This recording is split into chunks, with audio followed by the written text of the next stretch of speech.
the tongues of men and of angels, but have not love, I am as sounding brass or a tinkling cymbal. And though I have the gift of prophecy and understand all mysteries and all knowledge, and though I have all faith so as to remove mountains, but have not love, I am nothing.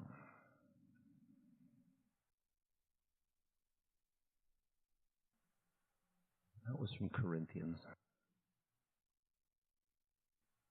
And someday, after mastering the winds, the waves, the tides, and gravity, we shall harness for God the energies of love. And then, for the second time in the history of the world, humans will have discovered fire.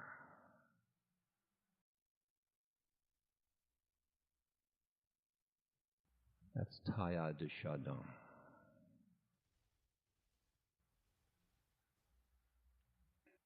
Love and death are the great gifts that are passed on to us,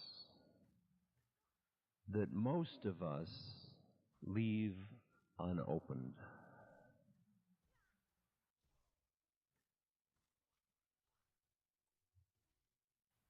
That is from Rilke.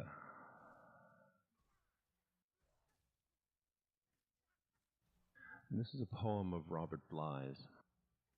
A man and a woman sit near each other, and they do not long at this moment to be older or younger, nor born in any other nation or time or place. They are content to be where they are, talking or not talking.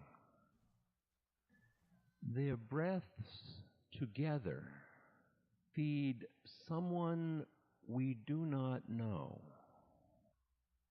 The man sees the way his fingers move. He sees her hands close around a book she hands to him. They obey a third body that they share in common. They have made a promise to love that body. Age may come, parting may come, death will come. A man and a woman sit near each other. As they breathe, they feed someone we do not know, somebody we know of whom we have never seen.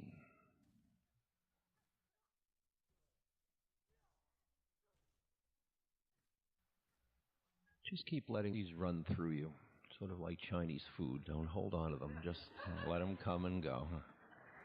They'll each touch you in the way they need to touch you. This is from the I Ching.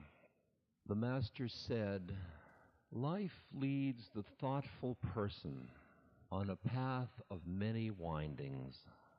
Now the course is checked, now it runs straight again.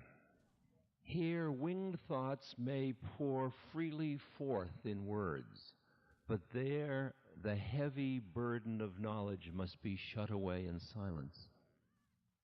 But when two people are at one in their inmost hearts, they shatter even the strength of iron or of bronze. And when two people understand each other in their inmost hearts, their words are sweet and strong, like the fragrance of orchids.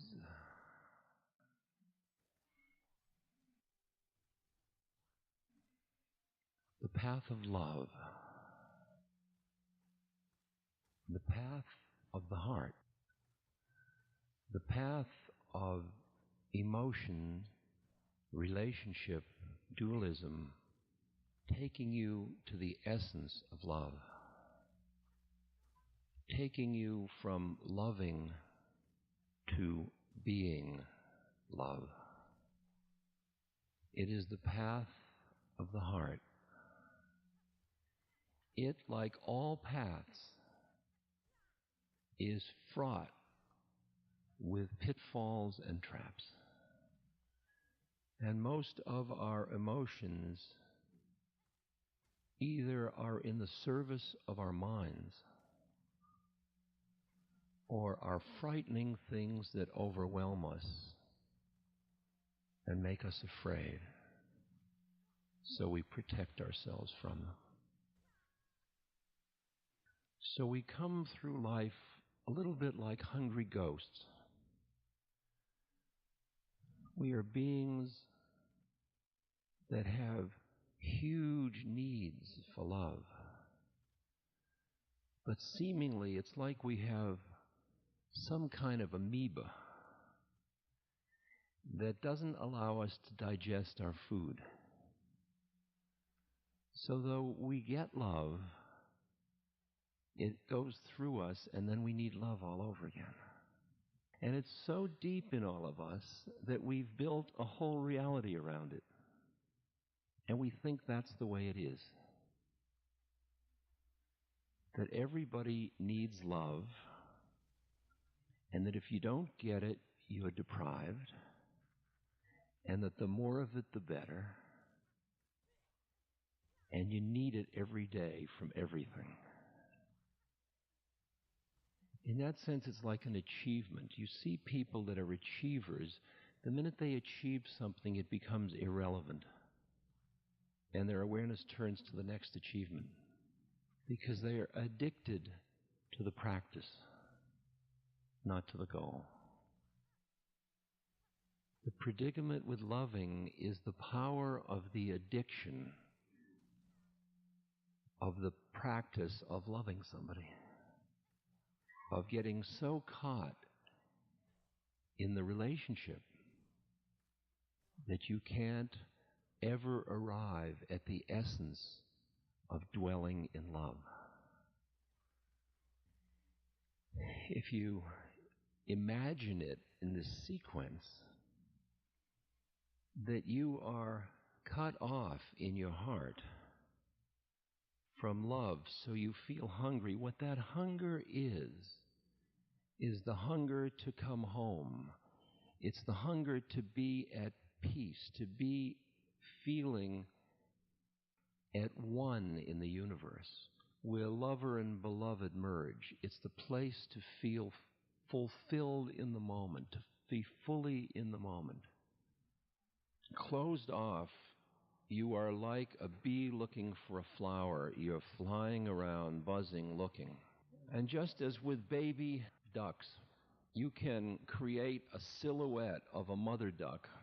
And with a baby duck, if you run that silhouette by, that is the particular key stimulus that will awake the response of following and opening the mouth.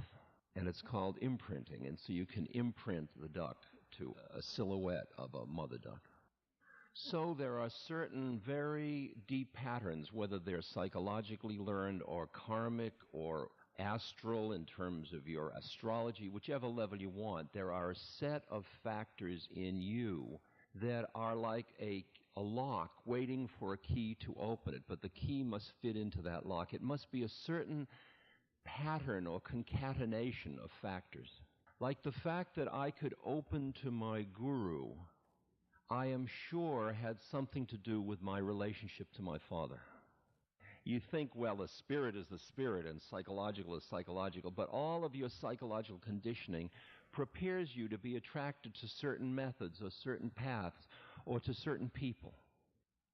For many people, the energies they're working with at the time they are seeking this love so strongly are second chakra energies, energies of desire, of sexual desire, of desire for union that is relational, and the energy gets into that pattern.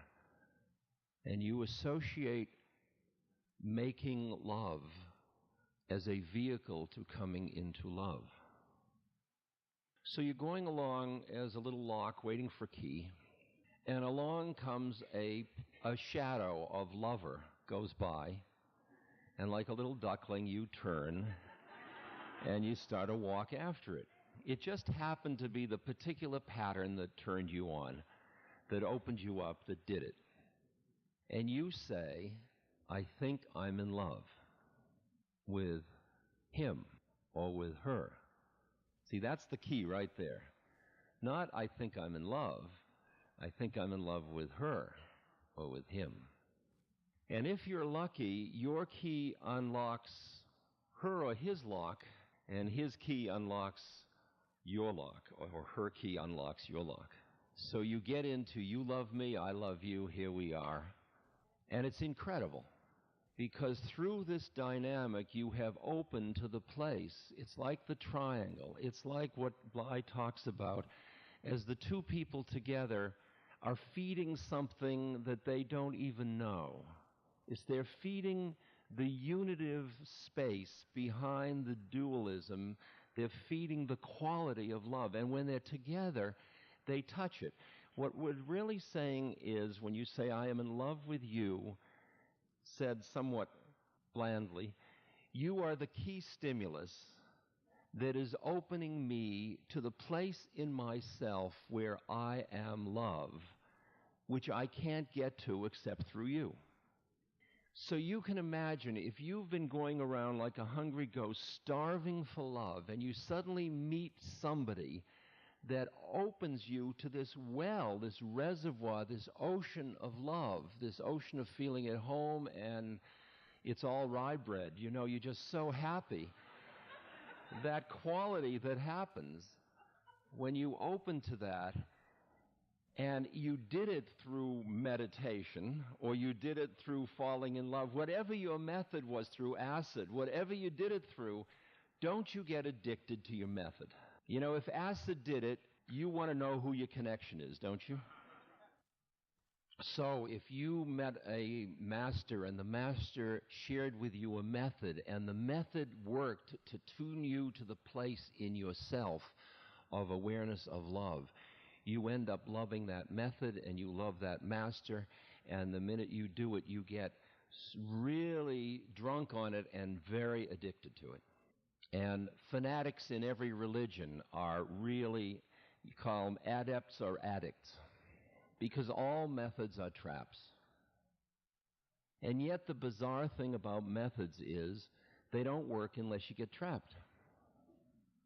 So you can only hope that a method ultimately, after it traps you, it self-destructs, and you are left free of method.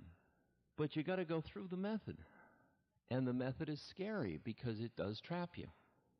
And the path of love is where you open to that quality, but the method that opened you when you're hungry is usually another person, and then you get very attached or addicted to being in the presence of that other person, and then starts the fear that that person is going to die or leave you or won't be around, and then you get jealous and possessive, and on it goes, and you just keep creating a hell realm around the addiction to the vehicle for coming to love. For even as love crowns you, brings you into that space, so shall it crucify you. Even as love is for your growth, so is love for your pruning. Even as love ascends to your height and caresses your tenderest branches that quiver in the sun,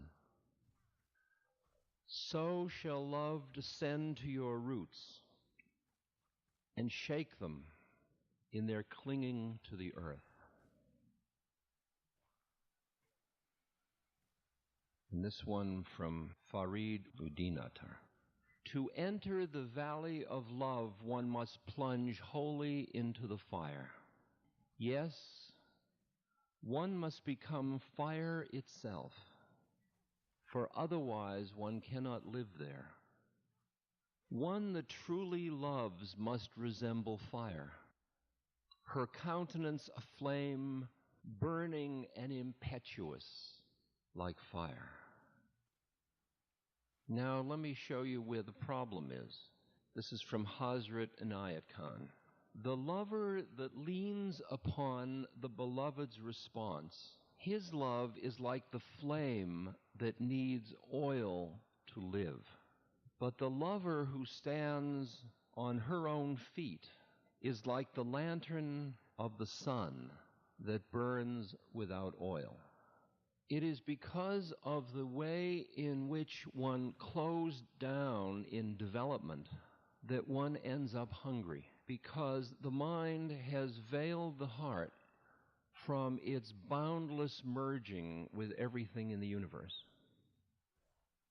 And we are like in a prison room, and when we fall in love with somebody, it takes us out into the sunlight again. We come back into the place of ourselves where we feel at home, safe, and loving. When you hear that statement, that you are my key to the place in myself where I am indeed love, you see that the spiritual practices of devotion are designed to move you from I love you to we are in love together. Now consider love as a huge hot tub. It's a very personal image for me. Okay. Let us get into the hot tub together. We are meeting in the space of love. When two people meet in the space of love and break the attachment of mind to seeing the other person as the vehicle to get you there, but realize that it's in you and you start through your spiritual practices to rest in it, suddenly the need and desperation start to dissolve. And all of the negative things that go with addiction start to disappear. The possessiveness, the jealousy, the anger, fear that the other person's going to die. Because the quality of love as a state has no time, it has no space, it wasn't born, and it doesn't die. In the work I do with people as they are dying, I am often dealing with people who have lost someone who has died, and they are grieving. What they are grieving for, put in these terms, is their connection to the place in themselves where they feel safe in the universe and at home and at love and in peace. And they have so identified it with the other person, with an external thing, that they are destitute and feel like they have lost the juice of life. It really is like a meditator who can't meditate. It's the same addiction. You get so busy you can't stop in the morning to sit. And you start to feel like you've lost your beloved. You've lost the place of your being. And what I encourage people to do is to stay just with what they are feeling, with their grief. And I always tell people, how long have you grieved? And they'll say, oh, a year. I'll say, oh, go grieve some more. See, the culture says, well, it's good you're over it now. Now you can start living life again. But grieving has to run its course. Those are very, very deep attachments. And you go up and you go down and you think, I've broken out, and then the next moment you're crashed into depression, and on it goes, up and down and up and down. And as you and I get older, more and more of our friends and loved ones die, or people die now because of epidemic and so on, and we all have to deal with this loss. And we lose friends, and because of our mobility, people are moving away from each other. And we have, in some way, closed our hearts out of avoiding the pain of losing love, and then we go around armored. But what I say to people that are grieving is, after a while, one day, when you lost somebody you really touched in love, so you touched them, the two of you created this third thing you do not know, and you both rested in it. So you both tasted being one in love. But then what you're missing is the other person. It's like in a triangle. You're missing one of the bases, and you can't get to the center because you only got there through the relationship between the two of you getting to the top.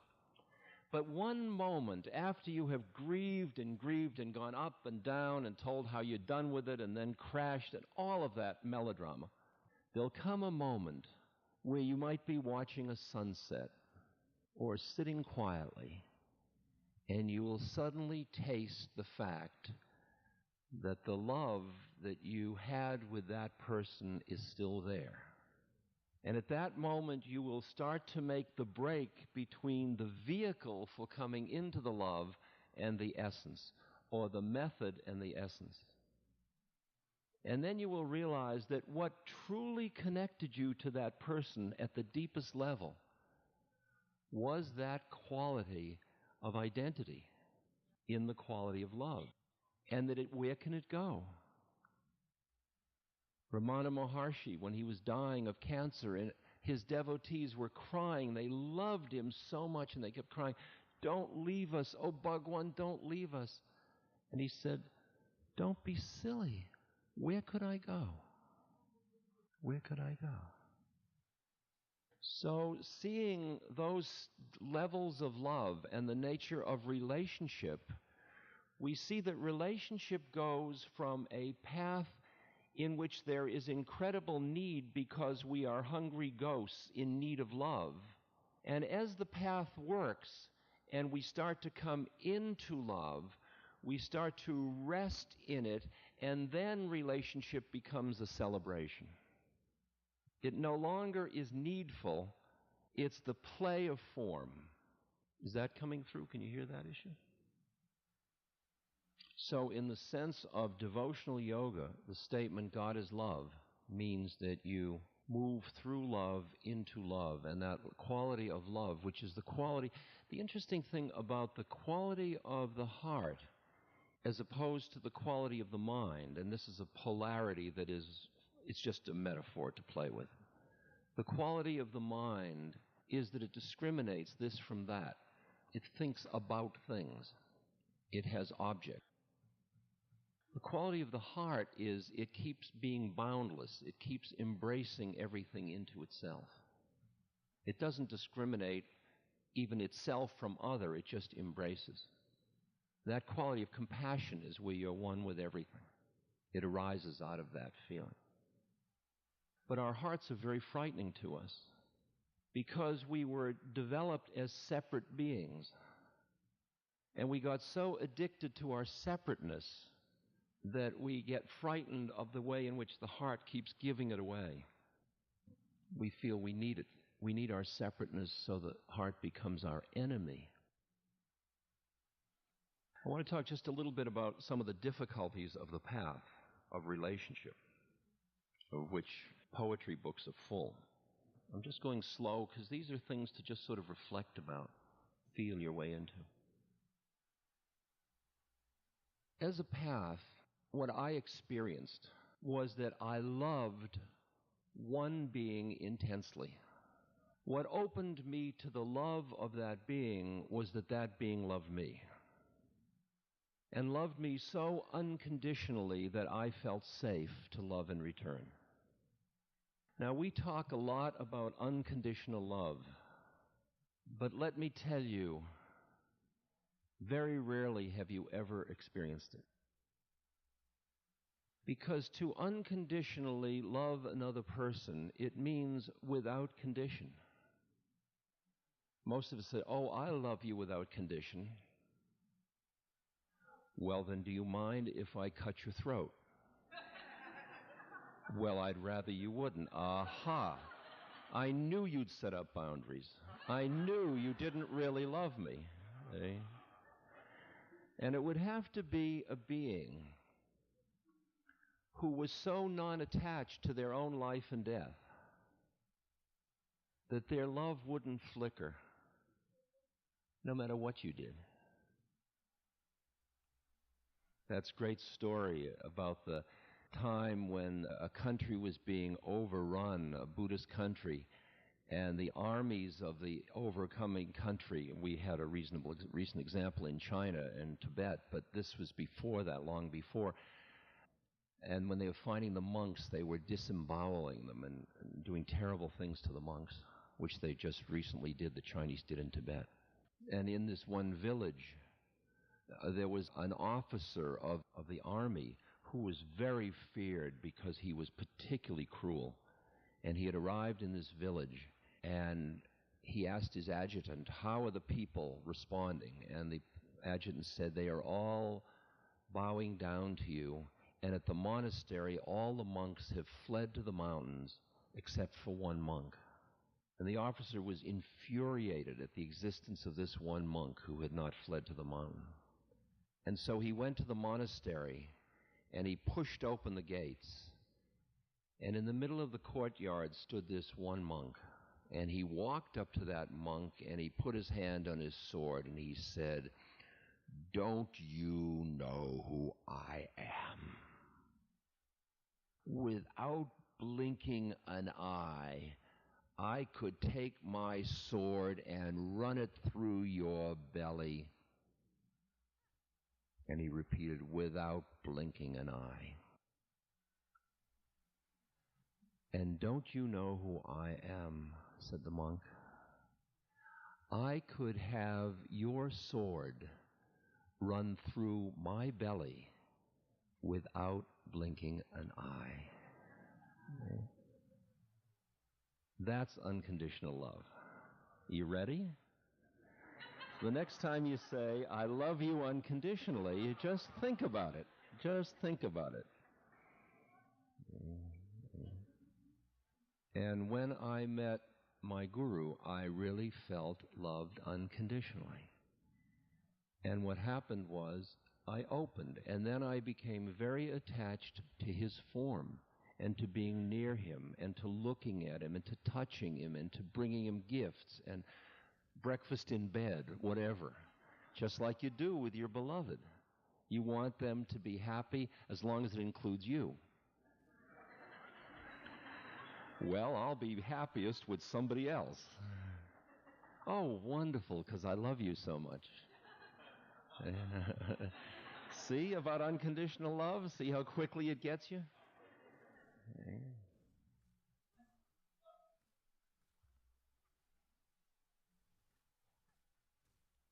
But because of the particular game that my guru was playing with me, he kept throwing me out all the time. He'd only let me see him for a couple of minutes, and then he'd say, Jiao, go. Split. Go somewhere else. And I at first got very offended. I mean, can you imagine if you fall in love with somebody, and then you cross the ocean bringing fruit and whatever you can bring that you could possibly offer to your beloved, and you've come this long way and you feel a mixture of righteousness and desire and everything, and he's all wrapped up with your enlightenment and everything, so you can't get there fast enough, and you get there and you kneel down and he looks at you and he pulls your beard, hits you on the head, asks you one question and says, Jiao. You say, Jiao. He let other people stay around him and not me. So he obviously loved them more than he loved me. Okay? Terrible problem. I got to hate the other devotees so intensely.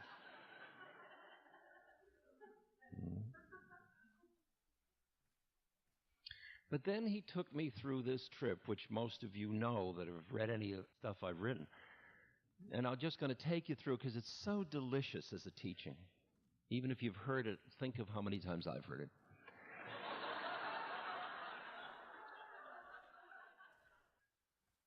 This was in the early 70s when a number of people like Mira and Danny, and we were with Maharaj, Lama Surya Das. We were kept in the back of the temple ashram. We were paraded in the bus in the morning. We got there, he'd be sitting outside, we'd have darshan, we'd hang around him and love him, and he'd throw fruit at us. And you just couldn't get it. You were drunk with love, and everything he said to anybody applied to everybody. And then after about, I don't know, 5 minutes or a half hour, he'd say, "Jow," and he'd throw us all in the back, where we'd be fed. We were known as only useful for 5 things: drinking tea, gossiping, sleeping, eating, and moving about. That was our practice. So in the back of the ashram, that's all we do.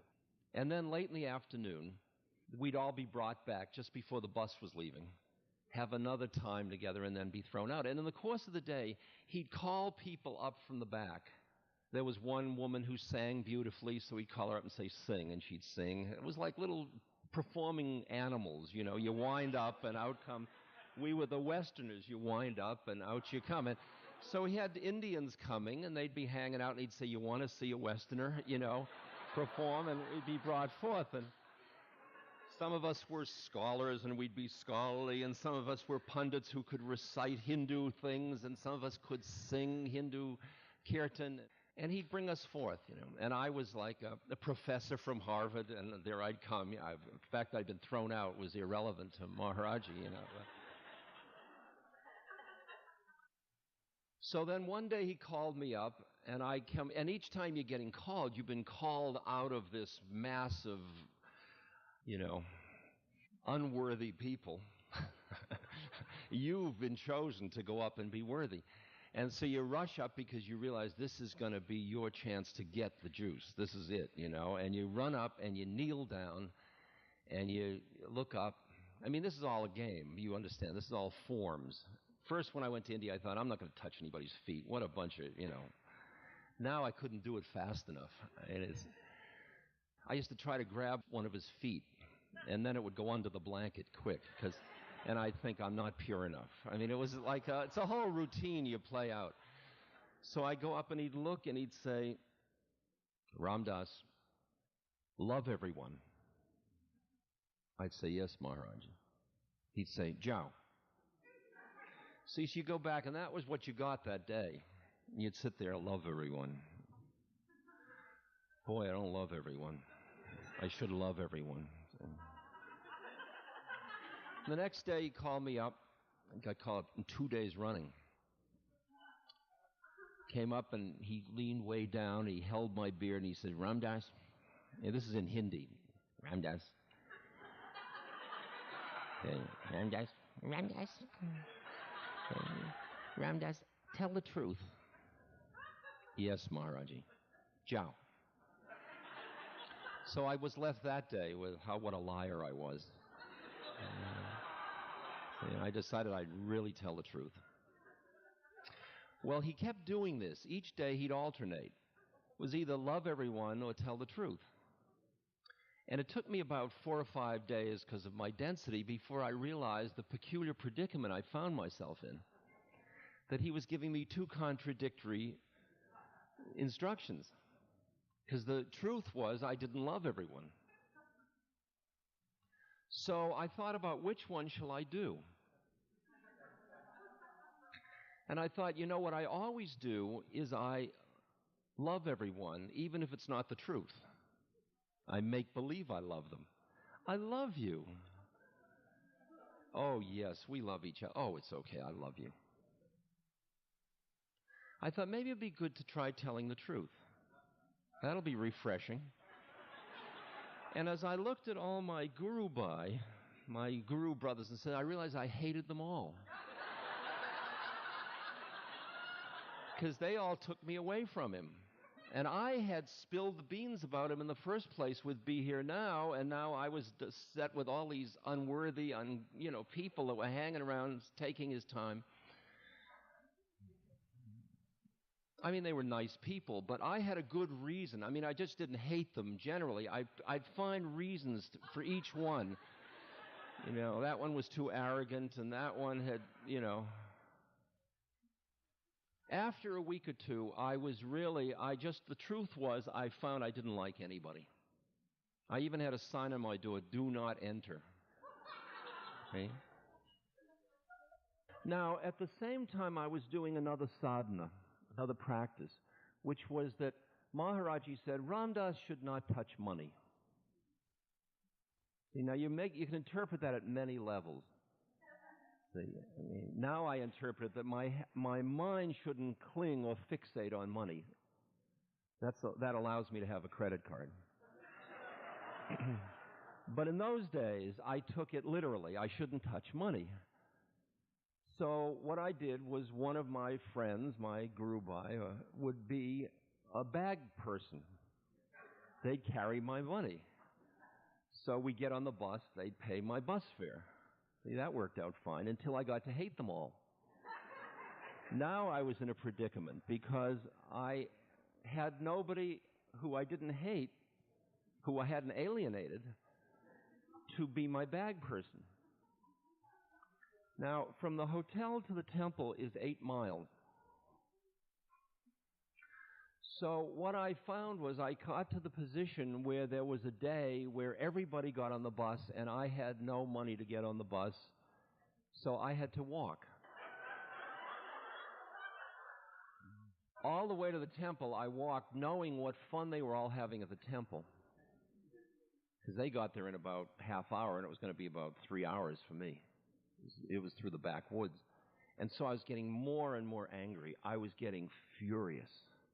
And when I came over looking down on the temple, I saw them all laughing. And they were all hanging around Maharaji. And he has obviously spent much more time with them today than any other day. And I was full of loathing and hatred and hated myself and felt so impure to even walk into the temple. And I walked in, and by then, they had just, as I came down, they were all, had their lunches. They were sitting on a porch with leaf plates and their food.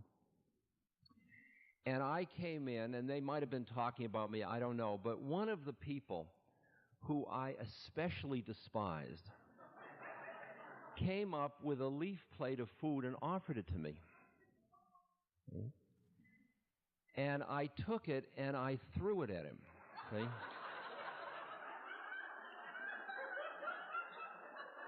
I remember the moment very clearly. I mean, it was ha ha ha ha ha ha ha.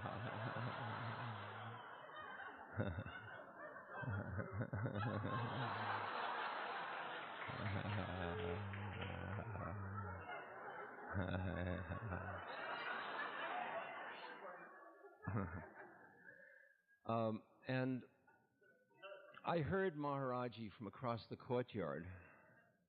Ramdas. Ramdas. Ramdas. And I looked over at him, and at that moment, I hated him too, right?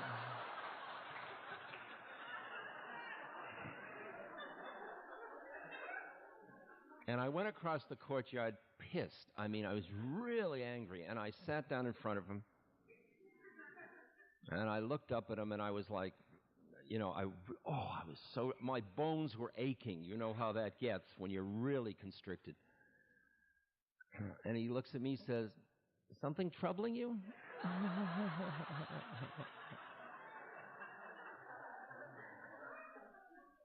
I said, yeah. Yeah.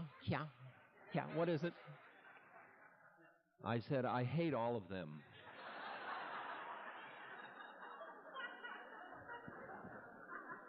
And I said, and I hate myself. And he said, do you love me?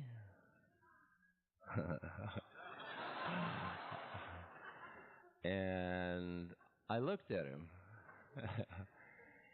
And it just fell apart. I opened and I started to sob. Absolutely sob. I said, I love you. And I was sobbing, and he went and he sent for milk, and he was pouring milk down my throat, and he was patting me on the head, and I went through the whole catharsis and all of that. And then he came up to me, kind of nose to nose. He leaned over on his tucket, and he said, I told you to love everyone. I said, but you told me to tell the truth. And the truth is, I don't love everyone. And he leaned forward and he said to me, Ramdas, love everyone and tell the truth.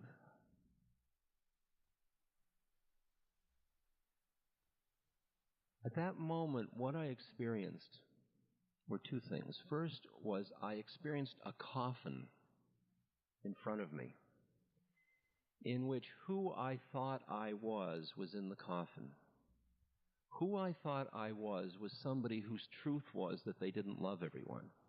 And what he was describing to me was who I would be when I finished being who I thought I was. Can you hear that? Is that... Yeah. And the other thing was that at that moment I turned and I looked over at my fellow Guru Bhai, sisters and brothers, and I saw that at one level I had all this righteous indignation about them, but one little flip of consciousness, and I saw how incredibly beautiful each one of them was. And I loved them so deeply. Jiao. And that was the teaching. And I realized that since that time, for 20 years, I have been learning that teaching. I have been letting, and when I realize is that when I don't feel that love for another human being, I hear Maharaji saying, Ram Das, love everyone and tell the truth. Then he said to me afterwards, he said, Ram Das, give up anger, and I'll help you. He didn't say, as I would say as a psychotherapist, let's work through your anger. He said, give up anger. And I took that as a spiritual charge, as a message. And that when I experienced anger, instead of trying to figure out why I experienced the anger, which kind of investing it, I would just start to do breathing and Ram and start to go into devotional practice and just let go, even though the same anger would come back up again. At one point, I was studying with a very beautiful man named Anagorika Munindra.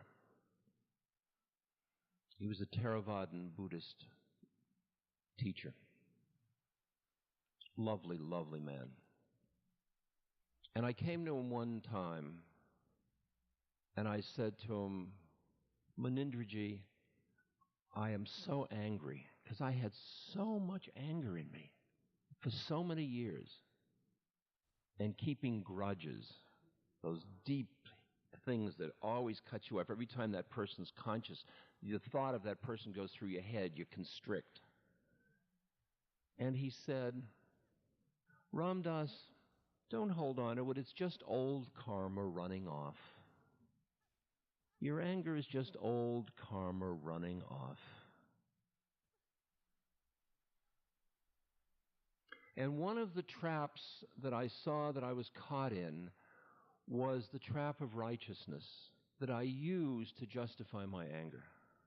But I saw that love freed me back into the ocean and that anger didn't. And that I would rather be free than right. And that's a scary and big one. And that if somebody does an abhorrent action, I have to cultivate the capacity to, as Kabir said, and Maharaj used to quote, Kabir said, do what you do with another being, but never put them out of your heart. Do what you do with another being, but never put them out of your heart. That is a total prescription for social activists. Oppose, stand up, defy, confront. Do what you do with another person. You stop their action. You may have to imprison that person so that they don't hurt other people. You do what you must do, but you do it without closing your heart. And I don't mean the fraudulent, I didn't close my heart. I mean really. The quality of do what you do, but do it always in the presence of the beloved. There is an incredible poem that most of you know by Thich Nhat Hanh very beautiful Vietnamese monk. Do not say that I'll depart tomorrow, because even today I still arrive. Look at me. I arrive in every second to be a bud on a spring branch, to be a tiny bird whose wings are still fragile, to be a caterpillar in the heart of a flower, to be a jewel hiding itself in a stone. I still arrive in order to laugh and to cry, in order to fear and to hope. The rhythm of my heart is the birth and death of all that are alive. I am the mayfly metamorphizing on the surface of the river. I am also the bird which, when spring comes, arrives in time to eat the mayfly. I am a frog swimming happily in the clear water of a pond. I am also the grass snake who, approaching in silence, feeds itself on the frog. I am the child in Uganda, all skin and bones, my legs as thin as bamboo sticks. I am also the merchant of arms selling deadly weapons to Uganda. I am the 12-year-old girl refugee on a small boat who throws herself into the ocean after being raped by a sea pirate. I am also the pirate, my heart not yet capable of seeing and loving. I am a member of the Politburo with plenty of power in my hands. I am also the man who has to pay his debt of blood to my people, dying slowly in a forced labor camp. My joy is like spring, so warm it makes flowers bloom in all walks of life. My pain is like a river of tears, so full it fills up all the four oceans.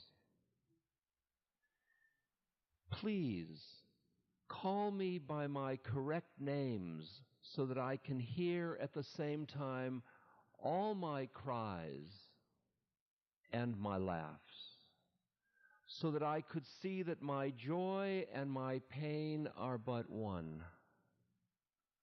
Please, call me by my correct names so that I could become awake, so that the door of my heart be left open, the door of compassion.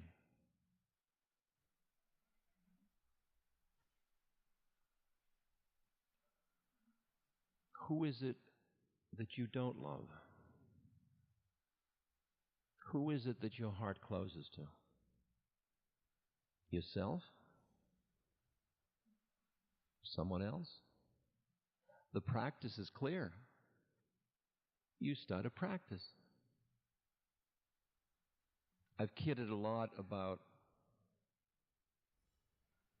what I've done that in this puja, this beautiful puja that's developing. That at one point I saw that there was somebody who closed my heart, and his name was Caspar Weinberger, and he was the Secretary of Defense. And I didn't like what he was doing, and I didn't like him. I thought he was a righteous jerk. So I thought, I've got work to do with Caspar. So I took a picture of Caspar and I stuck it on my puja table. And there was Buddha and Christ and the Divine Mother and Mary and Anandamayi and Caspar Weinberger. And in the morning, I'd light my candle and my incense, and Buddha. Oh, Christ. Maharaji. Ananda my ma. Hello, Casper. I saw how far I had to go. Okay? And it was just a practice of seeing this poor schlep of a soul who had this really heavy-duty incarnation to go through of being a jerk. And I was busy responding to the incarnation rather than to the essence. And it was like the two levels. It's like having bifocals and you're looking down when you should be looking up. What you find, though, is that there are people that represent things that are so close to stuff that you're stuck with, attached to, that there's aversive to you, that you project outward into them and then you hate them. And it's really partly, it's all projection, actually. Rest your weary mind and keep coming back into the quality of awareness, which is really the quality of love. It's the quality of merged love. There's an incredible poem. It's called From a Norman Crucifix, 1632, by Charles Cosley.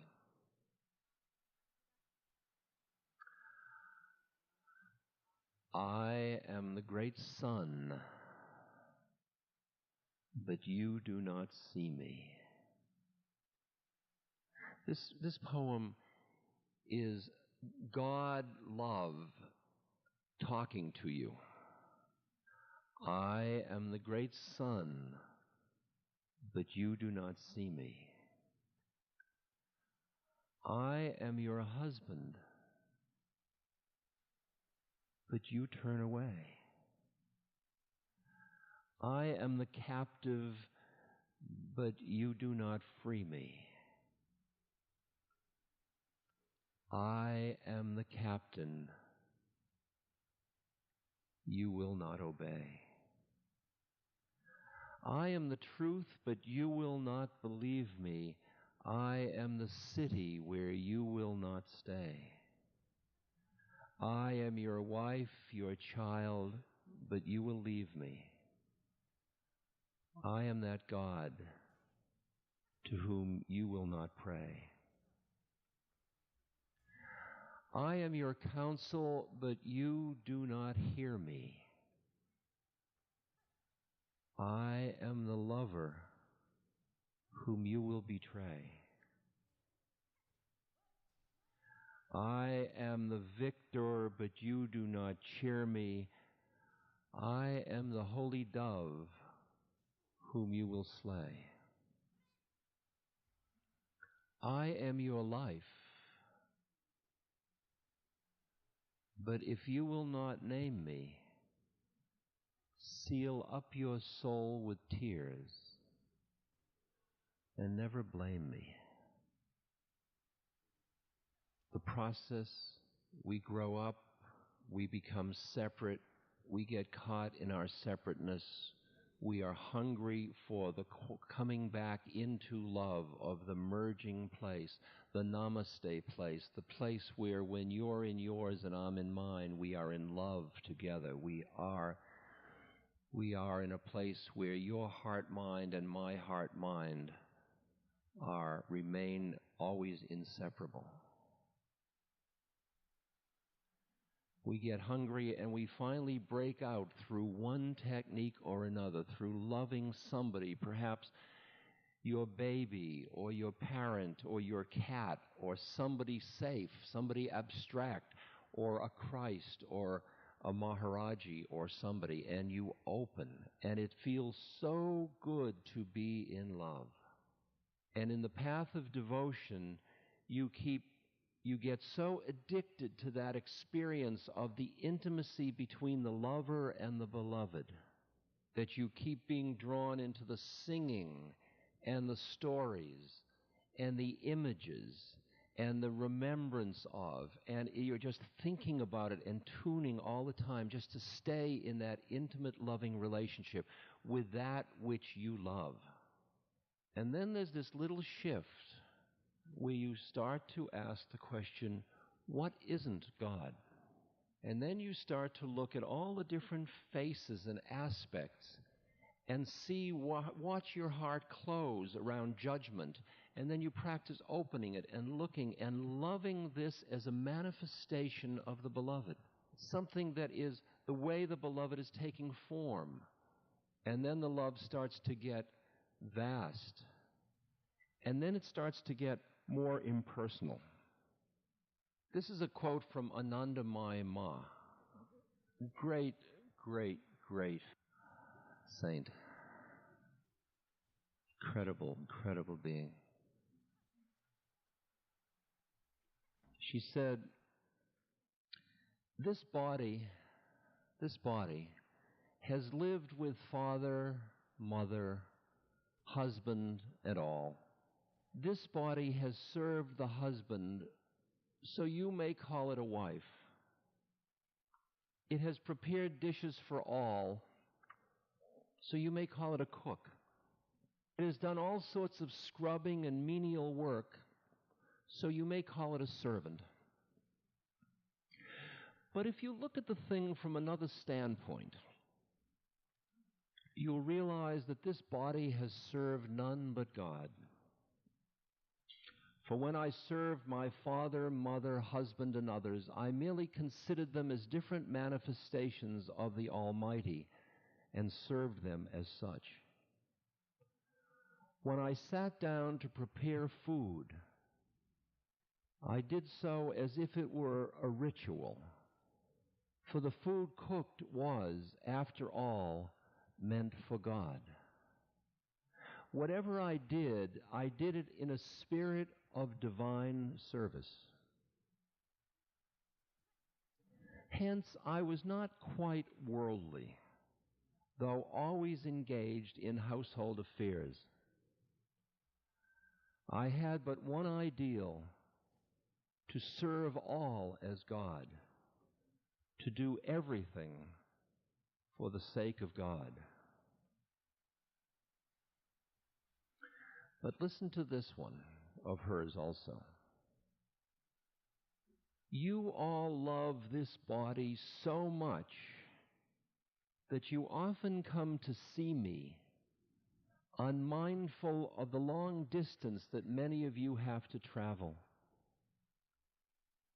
Yet it is true that this body has no relationship with any of you except the kinship of the Atma, meaning the source, the truth, the love, which this body enjoys equally, not only with each of you, but even with all trees, creepers, and foliage around, as well as with rocks, mountains, and everything else.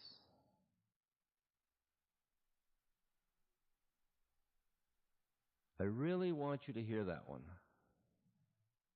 because that's the one that changes romantic love into that expanding conscious love.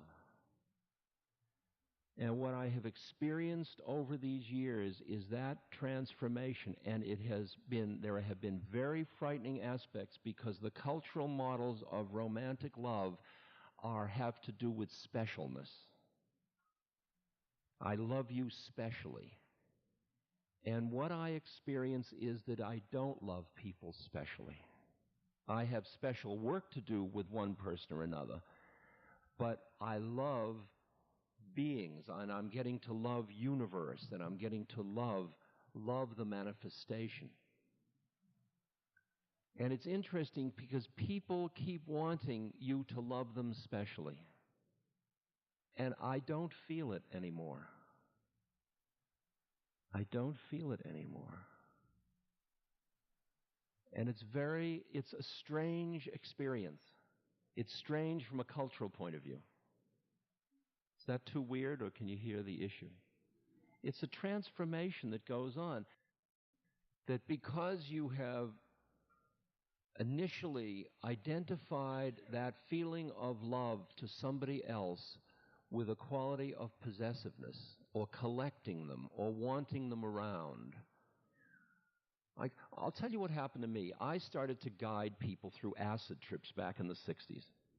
And I take the acid with them, and we both go into the place of merging, of just beyond separate. We were in love. And then the session would be over, Saturday night would be over, and there'd be Sunday. And then we'd be parting in the beautiful morning mist, listening to the Messiah. And they had never had a thing like this before. And they would say, "When can I see you again?" Can you imagine? You've just been with somebody in total love, and then you're about to part, and you say, see, there's where the fear comes in, and the lack of faith and the doubt. When will I see you again? Like just a little bit of. And I'd say, well, why don't you have dinner Wednesday night? And then it became like every Wednesday night we'd have dinner. Because that's what you do with a beloved, like, let's hang out. So then I ran a second session. And the next day the person said, "When will I see you again?" I said, "Well, how about Thursday night?" Okay? And after I had run 6 sessions, I went to my teacher, Tim Leary, and I said, "Tim, I don't think I can guide any more sessions. I don't have any more evenings free." And at that point, I realized I was going to have to up-level the thing. I was going to have to take it up to another level of loving people, where if we have a moment of truth of love, this is what we've got. And the clinging of the mind comes out of the fear that says, I want to possess it because I may run out of love later. And when you leap out of that, and go into the next space, realizing that every time you turn around, there is another form of the beloved. It's interesting because I'm a wanderer. Maharaji said Ramdas should not stay in one place. He should keep moving around because yogis, like water, tend to go bad if they stay in one place too long. And not bad in the evil sense, but bad in the clinging, habitual way of having a building around you, a kind of a cocoon of safe emotional space. And it's much different when you're on the road all the time and you're meeting motel keepers and they're your host for that moment, and on and on and on, and airport people and all that. Is that the beloved? Are you traveling with the beloved, or are you waiting to get home to the beloved? And there was a moment where I was sitting in a motel in middle America, and it was one of those really plasticky Holiday Inn type places. And I had arrived, and I went into my room, and I sat down, and I was starting to set up my little puja table on the plastic thing, and, all that stuff, moving the menu and stuff, and sitting there, and it was kind of depressing, and I thought, well, a few more weeks, and I'll be done with this tour, and I can go home. And then I saw the pain that thought was creating for me. And I got up, and I walked out of the room, closed the door, walked down the hall, turned around, came back, unlocked the door, and yelled, "I'm home." Okay. And I came in, and I sat down, and I looked, and, I wouldn't have decorated particularly this way, but, what the hell, I thought, if I'm not at home in the universe, boy, I got a problem. I got a problem. If I say I can only be home here, not there. What is home? Home is where the heart is. Home is the quality of presence. It's the quality of being wherever you are. But when you've gone from the hungry sponge, looking for somebody to love and finding somebody and then wanting to hold them and have them around because you're afraid you might run out later, and you know how horrible that is. And then you start to cultivate these inner qualities of spaciousness and awareness, and you begin to feel this love, not in a possessive way, but in a, like, light pouring out of you. And you just love people just because they are. You love things because they are. You see the manifestation, the awe, the mystery of the divine in form. When that starts to happen, you still have your old models of possession going. They haven't been burned out yet.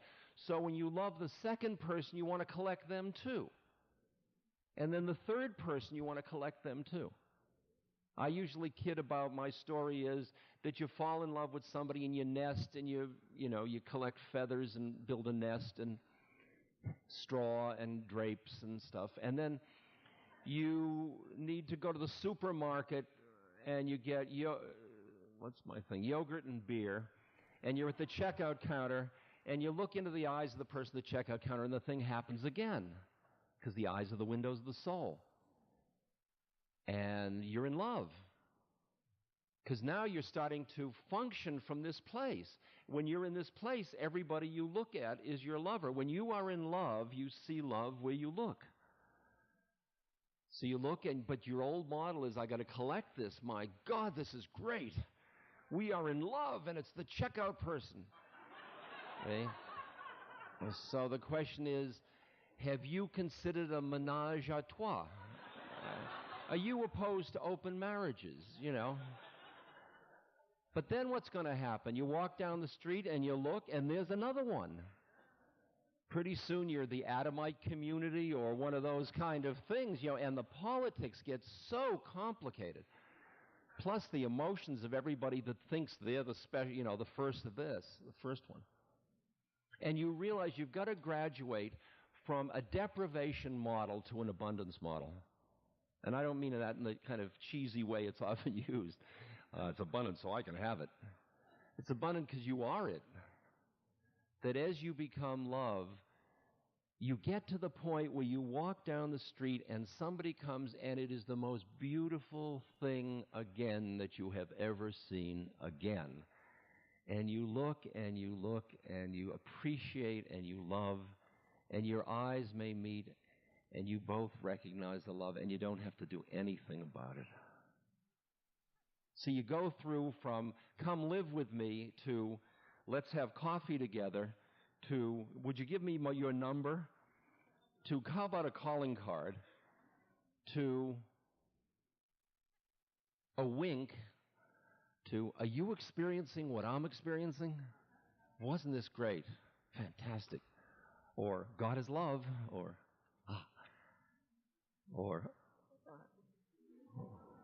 and then you're just looking at your beloved.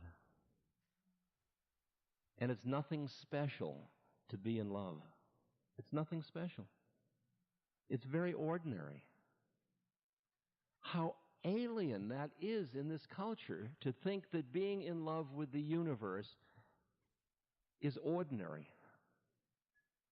Is ordinary.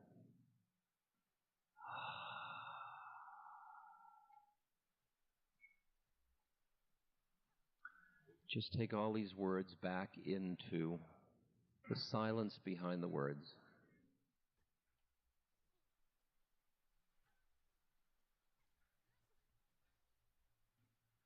Kabir said, "Since the day I met with my Lord, there has been no end to the sport of our love.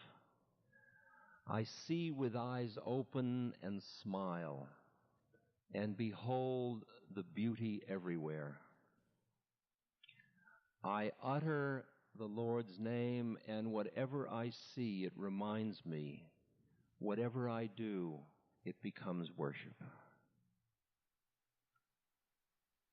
The goddess is everywhere.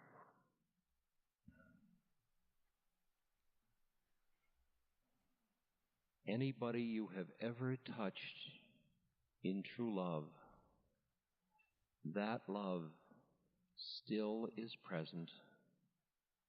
Where can it go?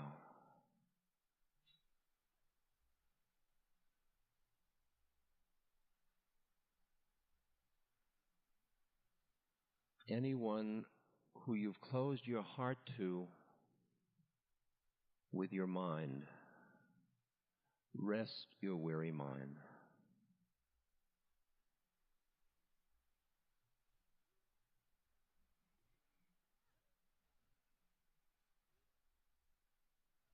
Praise God for the light within us.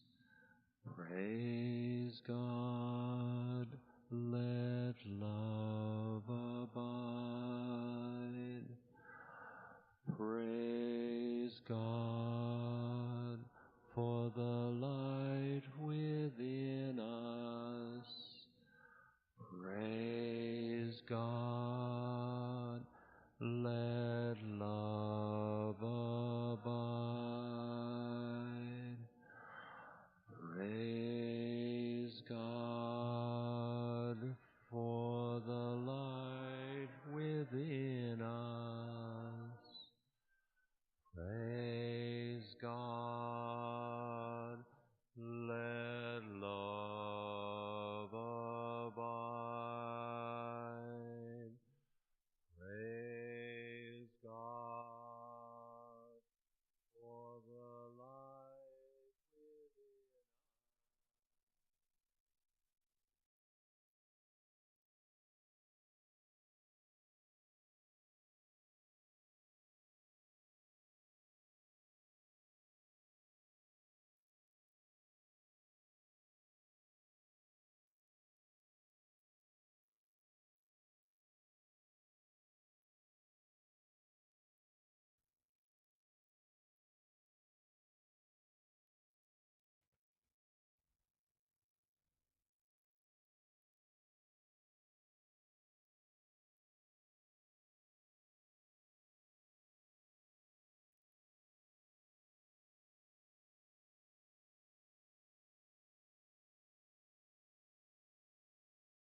Shkares.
Saka.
Pushkar Mitri.